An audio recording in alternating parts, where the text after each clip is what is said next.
Union ஒரு விஷயமெல்லாம் இருக்குல்ல, அங்கெல்லாமும் போய் நீங்க இத சொல்ல முயன்றீங்களா? ஏன்னா நீங்க வந்து பல வருஷமா இருக்கும்போது, அங்கருந்து இந்த மாரி சப்போர்ட் உங்களுக்கு கிடைச்சது. ஒரு மனித நேயம்னு ஒரு விஷயம் இருக்கு. நீங்க இந்த சேர்ல நீங்க உங்கள நான் பார்க்குறேன். அடுத்தது ஒரு பெரிய சேனல்லயோ, இல்ல பெரிய இடத்துலயோ நான் பார்க்கும்போது நான் சந்தோஷப்படணும். அப்பதான் என்னுடைய வளர்ச்சியும் இருக்கும். ஆனா நெறைய பேரோட மனநிலை எப்படி இருக்குன்னா, இந்த இடத்த தாண்டி நீங்க போயிடக்கூடாது. உங்கள மட்டம் தட்டுறதுக்கு என்னென்ன பண்ணுவோம்னா, ஆவரேஜா தான் இருக்கு. நான் ஃபர்ஸ்ட்டு வந்து என்னன்னா, சினிமாக்கு என்ட்ரி ஆகும்போது நெறைய பேர் எனக்கு அட்வைஸ் பண்ணது என்னன்னா, "சீரியல் பக்கம் போகாத. சீரியல் பக்கம் போனன்னா சினிமால உனக்கு."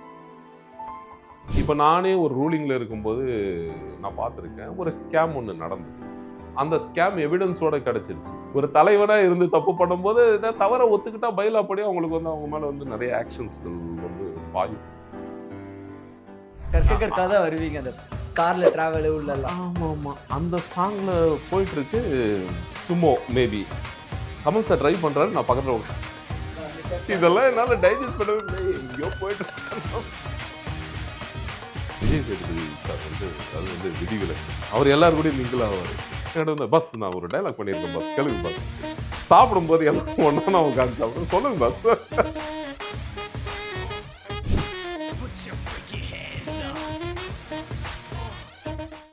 வணக்கம். நீங்க பார்த்துட்டு இருக்கிறது டேக் ஒன் தமிழ். நான் உங்கள் விஜய் பிரானேஷ். இன்னைக்கு என் கூட இருக்கிற ஸ்பெஷல் கெஸ்ட் யாரு அப்படின்னா, கிட்டத்தட்ட மோர் தென் 20 இயர்ஸா இந்த ஒரு ஃபீல்ட்ல அவர் சஸ்டெயின் பண்ணிட்டு இருக்காரு. அது மட்டும் கிடையாது. சின்ன வயசுலேருந்தே எனக்கு வந்து சீரியல்ஸ்லயும் சரி, இல்ல ஏதாவது படங்கள்லயும் சரி, இவர் எப்பவுமே எனக்கு அந்த ஒரு போலீஸ் ரோல்ல பக்காவா தெரிவாரு.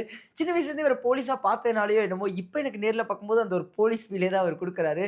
லுக்கா இருக்கட்டும், இல்ல அந்த பாடி லாங்குவேஜா இருக்கட்டும், எல்லாமே அதுக்கு ரொம்ப பெர்ஃபெக்ட் மேட்சா தான் எனக்கு சின்னதுலேருந்தே அவர் தெரிஞ்சிருக்காரு. என் கூட இன்னைக்கு பிர்லா போஸ் அவர்கள் தான் இருக்காங்க. அவர்கிட்ட அவருடைய ஜேர்னிய கேட்டு தெரிஞ்சுக்க போறோம். வாங்க பேசலாம். வணக்கம் சார். வணக்கம் பிரானிஷ். உண்மையாவே உங்க ஸ்டுடியோக்குள்ள வரும்போது நீங்க ரிசீவ் பண்ண விதம் ஆக்சுவலா ரொம்ப ப்ளசன்ட்டா இருக்கு. Thanks sir. தேங்க் யூ வந்ததுல ஸோ மச். சொல்லுங்க. அதாவது சார், இப்போ நான் ஆல்ரெடி சொன்ன மாரி அந்த போலீஸ் ரோல்ல அப்படிங்கும்போது, எனக்கு ரொம்ப ஃபிட்டினா, பெர்ஃபெக்ட்டா தெரிஞ்ச ஒரு பெர்சனா இருந்திருக்கீங்க. நீங்க அந்த கெரியர ஸ்டார்ட் பண்ணும்போது, உங்களுக்கு முதல்ல கொடுக்கப்பட்ட ரோலும் கோலங்கள்ல அந்த ஒரு போலீஸ் ரோல் தான். ம்.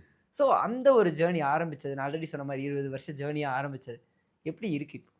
நெறைய விஷயங்கள் கலெக்ட் பண்ணியிருக்கீங்க போல ம். இருக்கு. கோலங்கள்னு சொல்றீங்க. ஆமா, முதல்ல அதானே வந்தது ஆமாமா. சார். என்ன வந்து திருச்செல்வம் சார். ம். அவர் தான் எனக்கு வந்து ஒரு அங்கீகாரம் கிடைக்கிற மாரி ஒரு ரோல் ஒண்ணு குடுத்தாரு. ஆக்சுவலா அது சன் டிவில வந்து பிரைம் டைம்ல வந்த ஒரு சீரியலு. ஆனா, உங்ககிட்ட எனக்கு ரொம்ப சர்ப்ரைசிங்கா இருந்த விஷயம், நான் பலர் சொல்லி கேட்டுருக்கேன். சினிமாவுக்காக பல நாட்கள் சீரியல குவிட் பண்ணிட்டேன். சினிமா ட்ரை பண்றதுக்காக சீரியல் குவிட் பண்ணேன்னு சொன்ன பலர நான் வந்து பார்த்துருக்கேன். ஆனா, உங்களோட டிராவல்ல பார்க்கும்போது, சைட் பை சைட் நீங்க சினிமா பண்ணிட்டே இருந்திருக்கீங்க. ஒரு ரோலா, ஒரு சீன்ஸா, ஏதாவது ஒரு வகையில நீங்க சினிமா டிராவல் பண்ணிட்டே இருக்கீங்க. அதே சமயம் சீரியல்லயும் உங்களுடைய டிராவல் இருந்துட்டே இருக்கு. இந்த ஒரு சாய்ஸ் எப்படி எடுத்தீங்க நீங்க? இல்ல நான் ஃபர்ஸ்ட்டு வந்து என்னன்னா, சினிமாக்கு என்ட்ரி ஆகும்போது நெறைய பேர் எனக்கு அட்வைஸ் பண்ணது என்னன்னா, "சீரியல் பக்கம் போகாத. சீரியல் பக்கம் போனன்னா சினிமால உன்ன கூப்பிட மாட்டாங்க" அப்படின்னு. அப்போதான் என்னுடைய தாட்ஸ் வந்து சேஞ்ச் ஆச்சு. உன்னுடைய லேர்னிங் ப்ராசஸ் பார்த்தீங்கன்னா, உனக்கு சீரியல்ல நல்லா இருக்கு. ஃபர்ஸ்ட்டு நீ சீரியல்ல வந்து லேர்ன் பண்ணி, நல்லா மோல்ட் ஆயிட்டு, அதுக்கப்புறம் நம்ம கான்ஃபிடென்ட்டா வந்து ட்ராவல் பண்ணலாம். அப்படின்னு வந்து நான் வந்து லேன சேஞ்ச் பண்ணது தான் சீரியல். கிட்டத்தட்ட இவ்வளவு டிராவல்க்கு அப்புறமுமாவுமே, நீங்க வந்து சீரியல் ஃபீல்ட்ல ஒரு சில செட்பேக்ஸ் ஃபீல் பண்ணீங்க. உங்களுக்குமே வந்து ஒரு சில அநீதிகள் இழைக்கப்பட்டது. நீங்க வந்து ஒரு 2 வருஷத்துக்கு முன்னாடியே வந்து ஒரு பேட்டியெல்லாம் சொல்லியிருந்தீங்க. இவ்வளோ வருஷம் கடந்தும், நம்ம இந்த மாரி ஒரு பிரச்சனை ஃபேஸ் பண்ணும்போது எப்படி இருந்தது உங்களுக்கு? நம்ம மெச்சூர்டுன்னு ஒரு இருக்கும். சில விஷயங்கள் விட்டு குடுத்தது விட்டு குடுத்து தான் ஆகணும். வேற வழி இல்ல. ஏன்னா, அங்க இருக்கிற நேச்சர். அது புரிஞ்சு விட்டு குடுத்து தான் ஆகணும்.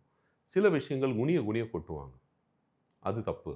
ஏதோ ஒரு சமயம் அங்க இருக்கிற டென்ஷன்ல அப்படி ரியாக்ட் பண்ணாங்க. 2 சமயம் ரியாக்ட் பண்ணாங்க. பட் நம்ம என்ன சொன்னாலும் அவன் வந்து இத ஏத்துக்குவான். பட் அந்த வலிமையான இடத்துல நம்ம இருக்கிறோம். அவன அப்படி பண்ணலாம் அப்படின்னு வந்து அது வந்து தப்பு. ம். அதுக்கு வந்து ஒரு எண்டு கார்டு போடணும். ஆனா சார், இப்ப இந்த யூனியன் ஒரு விஷயமெல்லாம் இருக்குல்ல, அங்கெல்லாமும் போய் நீங்க இத சொல்ல முயன்றீங்களா? ஏன்னா நீங்க வந்து பல வருஷமா இருக்கும்போது, அங்கருந்து இந்த மாரி சப்போர்ட் உங்களுக்கு கிடைச்சது. இப்போ நம்ம ஹீரோ பத்தி சொன்னோமே அதுதான். உண்மையான விஷயங்கள் ஆராயக்கூடிய ஒரு டைம், ஒரு மனநிலை, ஒரு மனிதர்கள் எங்க இருக்காங்க? இது உண்மையா, பொய்யான்னு ஆராயக்கூடிய விஷயங்கள் எங்க இருக்கு? நாமளும் வலிமையா இருக்கணும். அப்படி இருந்தா மட்டும் தான் நம்ம குரல் கேட்கப்படும். நான் யூனியன்ல இருக்கேன். நான் யூனியன்ல இருக்கேன். வந்து கம்ப்ளைண்ட்ஸ் வருது. கம்ப்ளைண்ட் வந்த உடனே அது எப்படி டிஜிட் டெக்ஸ்ட்டா வருது. அவங்க ரிட்டர்ன் கம்ப்ளைண்ட் தான் அக்செப்ட் பண்ணுவாங்க. அத தாண்டி எனக்கு சில விஷயங்கள்லாம் நடக்குது. என்னுடைய பேமெண்ட் எல்லாம் பிளாக் பண்றாங்க. குடுக்காம இருந்து அதெல்லாம். ஒரு விஷயம் என்னன்னா, ஒரு மனித நேயம்னு ஒரு விஷயம் இருக்கு. நீங்க இந்த சேர்ல நீங்க உங்கள நான் பார்க்குறேன். அடுத்தது ஒரு பெரிய சேனல்லயோ, இல்ல பெரிய இடத்துலயோ நான் பார்க்கும்போது நான் சந்தோஷப்படணும். அப்பதான் என்னுடைய வளர்ச்சியும் இருக்கும். இந்த பையன் இங்க உட்காந்தான், அடுத்தது அங்க போயிட்டானா, இவன எப்படியாவது பண்ணி கீழ இறக்கணும்னு நினைச்சேன்னு வைங்க. நான் மனுஷனே கிடையாது. பட் எனக்கு வளர்ச்சி இருக்கு. அது மேல ஒருத்தன் இருக்கான் இல்லையா? நீங்க அந்த இடத்துக்கு போறதுக்கு எவ்வளோ கட் கஷ்டப்பட்டுருப்பீங்கன்னா, எவ்வளோ கஷ்டப்பட்டு இருப்பீங்கன்னா, உங்களுக்கும் அந்த கடவுளுக்கு தான் தெரியும்.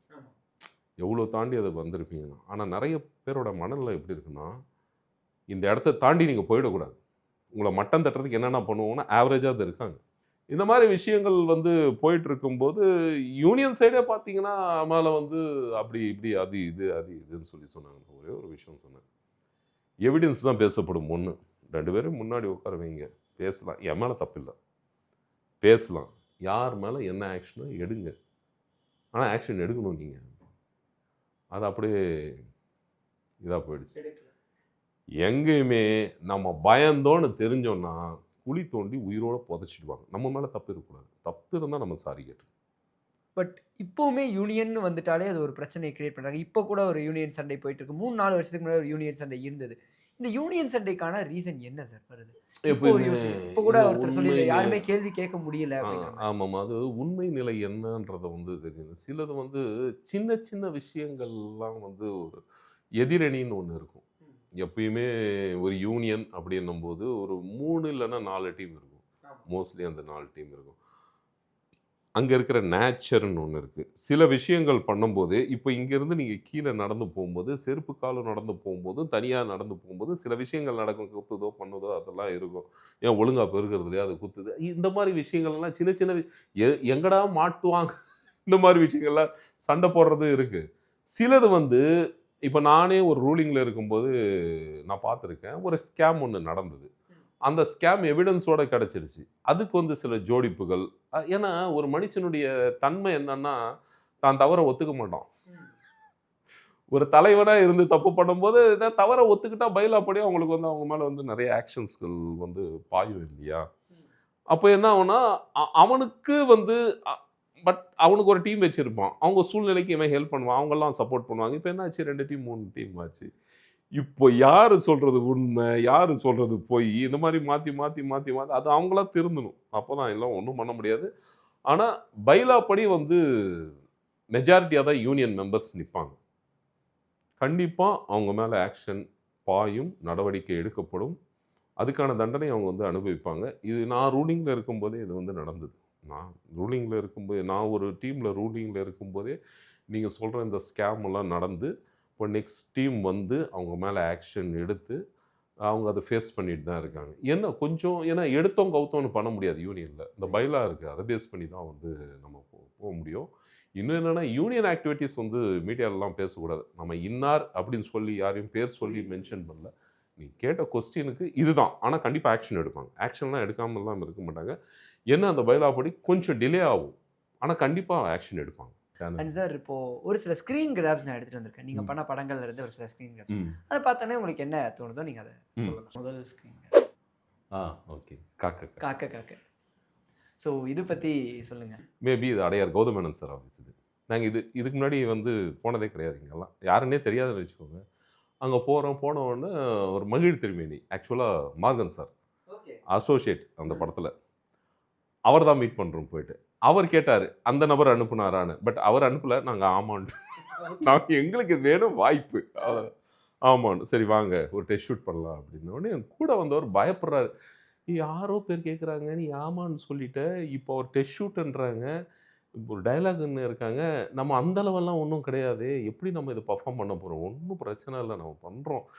கிடைச்சா கிடைக்கட்டும். கிடைக்கலனா பரவால்ல. இது ஜஸ்ட் ஒரு ட்ரை தான பார்க்கலாம் அப்படின்னு சொல்லி, அதுக்கப்புறம் டயலாக் எல்லாம் பார்த்த பின்னாடி டெக்ஸ்ட் ஷூட் போச்சு. போன உடனே அப்பயே வந்து மகிழ் திருமேனி சார் சொல்ட்டாரு. எங்க டீம்ல நீங்க கண்டிப்பா இருக்கீங்க. இன்னும் கொஞ்சம் லேட்டா வந்துட்டீங்க. பிஃபோரா வந்திருந்தீங்கன்னா நல்ல கேரக்டர் கிடைச்சிருக்கும் உங்களுக்கு அப்படின்னு சொல்லி. அதுக்கப்புறம் அவரு கௌதம் மேனன் சார பார்க்குறோம். Stylish director. நான் பார்த்த டைரக்டர்ல ஒரு ஆர்டிஸ்ட்ட வந்து ரொம்ப திட்ட மாட்டாரு. கோவப்பட மாட்டாரு. அந்த மாரி டைரக்டர்ஸ் நான் பார்த்த டைரக்டர்ஸ்ல 3 டைரக்டர்ஸ். 1 கௌதம் மேனன் சார், 2வது சங்கர் சார், 3வது நம்ம ஜெயம் ராஜா சார். அவங்கலாம் திட்டவே மாட்டாங்க. டென்ஷன் ஆக மாட்டாங்க.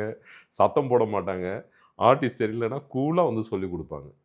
ஒன்றும் இல்லை 10 டேக் பண்ணாலும் ஒன்றும் பிரச்சனை இல்லை. சங்கர் சார்லாம் அதில் கிரேட். ஆமாம். பாருங்க 60% பண்ணிட்டீங்க. இன்னும் 1 மோர் போயிடலாம். 70% வந்துருச்சு. அப்படி போகலாம். அப்படி போகிற ஒரு டைரக்டர்.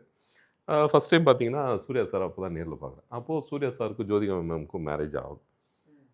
ஆக்சுவலாக ஆகலை. அது வந்து டீமே எப்படி இருக்குன்னா, ஒரு போலீஸ் பட்டாலியன் வந்து அப்படி இருக்கும். அப்படி தான் இருக்கும். காஸ்டியூம் பயங்கர ரிச்சாக பண்ணாங்க. நாங்கள் ஃப்ரேம்ஸு ஆர்டி ராஜசேகர் சார் தான் கேமரா, ஹேர் கட்டு டோட்டலாக யூனிட்டே ஹேர் கட்டில் இருக்கும். லைட்மேன் முதற்கொண்டு ஹேர் கட்டில் தான் இருப்பாங்க எல்லாமே. அப்படி இருக்கும். சூர்யா சார்லாம் வந்து ஸ்பாட்லேயே வந்து ஒர்க் அவுட் பண்ணுவார். அந்த பைசப்ஸ் ட்ரைசப்ஸ்லாம் நல்லா ஸ்ட்ராங்காக இருக்கிறதுக்கு. ஏன்னா ஒரு டயலாக் வந்து நான் சூர்யா சார்கிட்ட சொல்லுவேன். மாயா இருக்கிற இடம் இவனுக்கு தெரியும்.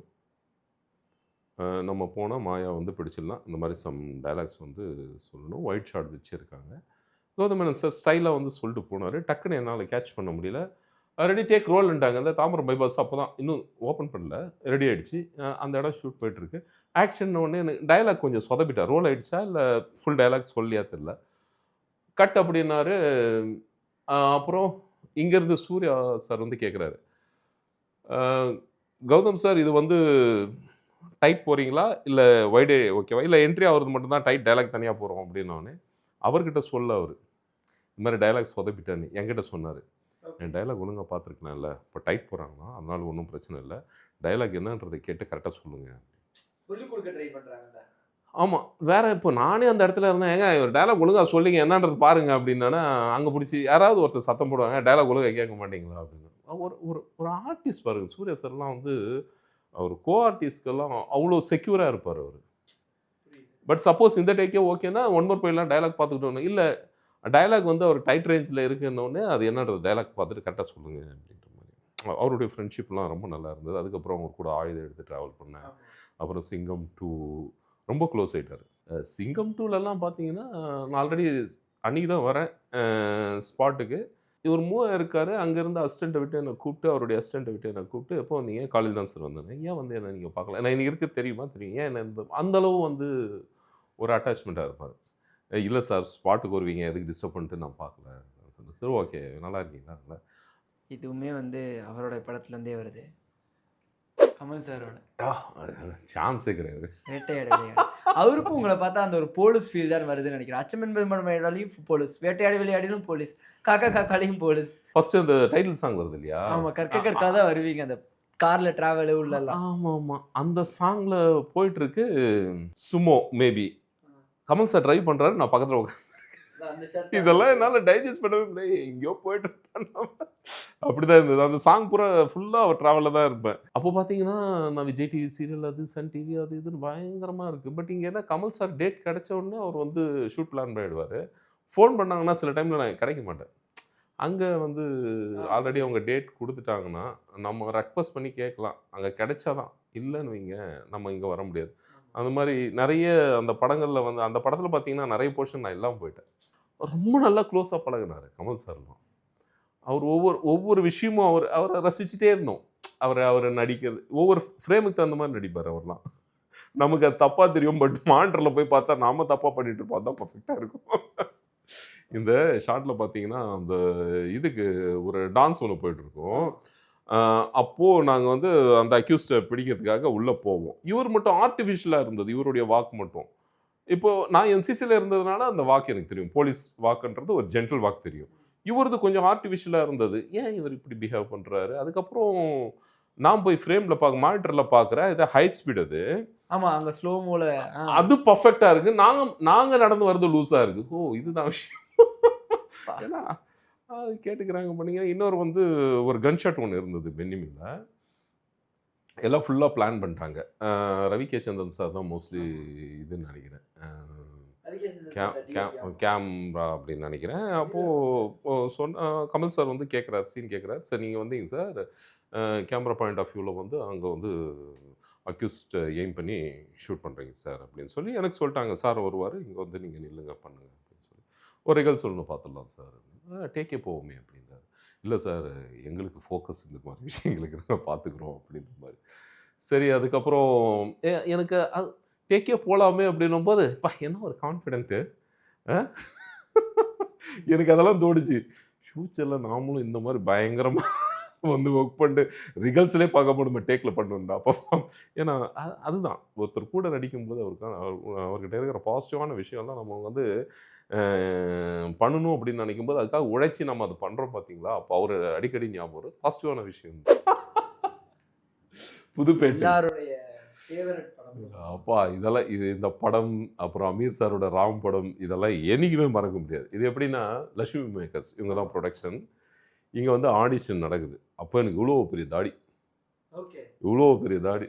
அந்த தாடியை பார்த்து தான் என்னை வந்து ஃபைனல் பண்ணாங்க. ஃபைனல் பண்ணி அட்வான்ஸும் அக்ரிமெண்ட் போட்டு அட்வான்ஸ் எல்லாம் கொடுத்தாச்சு. 3 மாதம் இவங்க கூடவே இல்லை. ஹைதராபாத்தில் தான் டோட்டல் ராமோஜி ஃபிலிம் சிட்டியில் தான் டோட்டல் ஷூட் போச்சு. சரி நான் பார்த்தேன். அப்போ நெப்போலியன் சார் காம்பினேஷனில் வந்து ஒரு இன்ஸ்பெக்டர் ரோல் பண்ணணும் அப்படின்னு சொல்லி ஒரு ஆஃபர் வந்தது. அப்புறம் நான் இந்த டீம் ஃபோன் பண்ணி கேட்டேன். தேவைன்னா கூப்பிட்றோன்ட்டேன்னா அங்கே இருக்கிற விஷயங்களே நிறைய இருக்கும். நம்ம ஃபோனுக்கு அவங்க எங்கே போய் ரெஸ்பான்ஸ் பண்ணுறேன். நான் இப்போ க்ளீனாக வந்து போலீஸ் கட் பண்ணிட்டு ஷேவெல்லாம் பண்ணிட்டு போய் அந்த கேரக்டர் நடிகை அடுத்த நாள் ஷூட் வருது. இந்த மாதிரி புதுப்பேட்டை கிளம்பி வாங்கினு அவர் செல்வராஜன் சார் பார்த்து டென்ஷன் ஆகிட்டார். என்ன அது இப்படி இருந்தவர் இப்படியா இருக்கார், இவர் யாரை கூப்பிட்டீங்க, இவரை கூப்பிட்டீங்க. அதுக்கப்புறம் சரி ஓகே அப்படின்னு சொல்லி அப்படி சரி நில்லுங்க பேக்ரவுண்டில் போய் பின்னாடி நில்லுங்க அப்படின்னு ஒரு டீமில் உட்காந்துட்ருக்கேன். அப்போது வந்து ஒரு டயலாக் ஒன்று பேசணும். ஒரு தனுஷ் சார் வந்து இந்த அடிபட்டு கூட்டிகிட்டு வந்துடுவாங்க. ஒரு டீம் வந்து கூப்பிட்டு வந்து ஒரு இந்த டெல்லி டீமில் இருக்கட்டும் அப்படின்னு சொல்லி விட்டுருவாங்க. அப்போது ஒரு டைலாக் பேசணும். சும்மா நாமத்த ஆளாளுக்கு வந்து இது பண்ணவனெல்லாம் இப்படி இந்த மாதிரிலாம் சேர்த்துக்க முடியாது. ஏதாவது ஒரு வேலை கூட ஒழுங்காக பண்ணானா பார்ப்பான், இல்லைனா துரத்தி விட்டுடலாம் அப்படின்னு. யாருமே பேச மாட்டேன்றாங்க. நான் கையை தூக்குறேன், எனக்கு வேணான்றாரு. க்ளீன் ஷேவில் இருக்கிறதுனால. அப்புறம் யாரும் பேசாதனால சரி பரவாயில்ல பேசிட்டு விடுங்க. அப்புறம் அப்படியே வச்சுக்கிட்டாப்புல. சேஞ்ச் பண்ணாத, திரும்ப தாடியெல்லாம் விடாத, நீ அப்படியே இரு அப்படின்னு சொல்லி கிட்டத்தட்ட 150 நாள் என்னமோ ராமோஜி ஃபிலிம் சிட்டியில் இருந்தால் பிஃபோர் மேரேஜ். ஹைதராபாத்ல. எனக்கு தெரிஞ்சு இந்த படத்துல விஜய் சேதுபதி அவர்களுமே டிராவல் நாங்களாம் ஒன்றா தான் இருப்போம். அவர் விஜய் சேதுபதி சார்லாம் எப்படின்னா அப்போ ஒரு 3 நாள் டீமாக இருப்பாங்க. அப்போ ஆர்டிஸ்ட்குள்ளார ஒரு டீமாக இருப்பாங்க. கூத்துப்பட்டரெல்லாம் தனி டீமாக இருப்பாங்க. கம்பெனி ஆர்டிஸ்ட்லாம் தனி டீமாக இருப்பாங்க. அதுக்கப்புறம் ஹேஜன் மூலமாக வருவாங்க, அவங்க தனி டீமாக இருப்பாங்க. ஆமாம், இங்கே அந்த ஒரு இதெல்லாம் சேராது, சில இதெல்லாம் சேராது. ஏய் நாங்கள்லாம் கிரேடு, நாங்கள்லாம் அப்படி, நாங்கள்லாம் இப்படின்னு. ஆனால் விஜய் சேதுபதி சார் வந்து அது வந்து விதிவிலக்கு. அவர் எல்லாரும் கூடயும் மிங்கிள் ஆவார். என்கிட்ட வந்து பஸ் நான் ஒரு டைலாக் பண்ணியிருக்கேன் பஸ், கேளுங்க பஸ் அப்படின்னு. சாப்பிடும்போது எல்லாம் ஒன்றா தான் உட்காந்து சாப்பிடுவோம். சொல்லுங்க பஸ் அப்படின்னு சொல்லி நானும் அவரெல்லாம் மோஸ்ட்லி ஒன்றா தான் இருப்பேன். ஏன்னா நாங்கள் கொஞ்சம் ஹைட்டாக இருக்கிறது, நாங்களாம் போய் அந்த க்ரௌட்லலாம் முன்னாடி போய் அடிச்சுட்டெல்லாம் நிற்க மாட்டோம். பின்னாடி எங்கே இருந்தாலும் நம்ம தெரியும் அப்படின்னு சொல்லி அந்த சாங்லலாம் 2 பேரும் வாங்க பஸ் நம்ம ஹைட்டாக இருக்கிறோம் பின்னாடி நிற்போம். அந்த அளவு ஒரு க்ளோஸ். ஆமா ஆமா, ராமெல்லாம் பார்த்துட்டு அவர் வெளியில பார்த்து சொல்றாரு, ராம் பார்த்தோம் பஸ் ரொம்ப நல்லா இருந்தது அப்படிதான் பேசுவார் அவர். இப்போ ரீசெண்டாக கூட ஒரு மலேசியா ஃபங்க்ஷனில் பார்த்து பேசுனார். அப்படிலா நல்லா இருக்கீங்களா அப்படின்னு சொல்லி. ஏன்னா அவர் வந்து அவர் எடுத்துக்கிட்ட சில விஷயங்கள் எல்லாம் ரொம்ப பாசிட்டிவான விஷயங்கள். இன்னும் சொல்ல போனால் அந்த சுமைகள் அவர் ரொம்ப தீவிரமாக இருந்தார். அந்த டார்கெட்டை அச்சீவ் பண்ணுறதுல வந்து அவர் எதையும் பார்க்கல. அவர் அந்த கம்ஃபர்ட் ஜோன்லாம் பார்க்கல. நான் அச்சீவ் பண்ணி ஆகணும் அவ்வளோதான். அவருக்கு அந்த என்ன சொல்கிறது, அந்த ஒரு சயின்ஸ் அவருக்கு புரிஞ்சிடுச்சு. நம்ம இவ்வளோ தான் நம்ம வாழ போகிறோம், நம்ம லட்சியம் என்ன, அதை அடையணும், அதுக்காக எவ்வளோ கஷ்டப்பட்டாலும் சரின்னு. பட் நான் கம்ஃபர்ட் ஜோன் பார்த்தேன். நான் மட்டும் இல்லை, என்னை நம்பி மனைவி குழந்தைங்கள்லாம் இருக்காங்க. பட் என்னால் அவங்க சஃபர் ஆகக்கூடாது. அவர் கொஞ்சம் ஃபாஸ்ட்டாக ரீச் ஆகிட்டார். நீங்கள் வந்த ஜேர்னியாக இருக்கட்டும், உங்களுடைய படங்களாக இருக்கட்டும், இப்போ நீங்கள் பயணிச்சிருக்கிற ஜேர்னியாக இருக்கட்டும், எல்லாமே பேசணும். இந்த ஒரு இன்டர்வியூக்கு ரொம்ப ரொம்ப தேங்க்ஸ். Thank you so much. ரொம்ப நன்றி கண்ணா.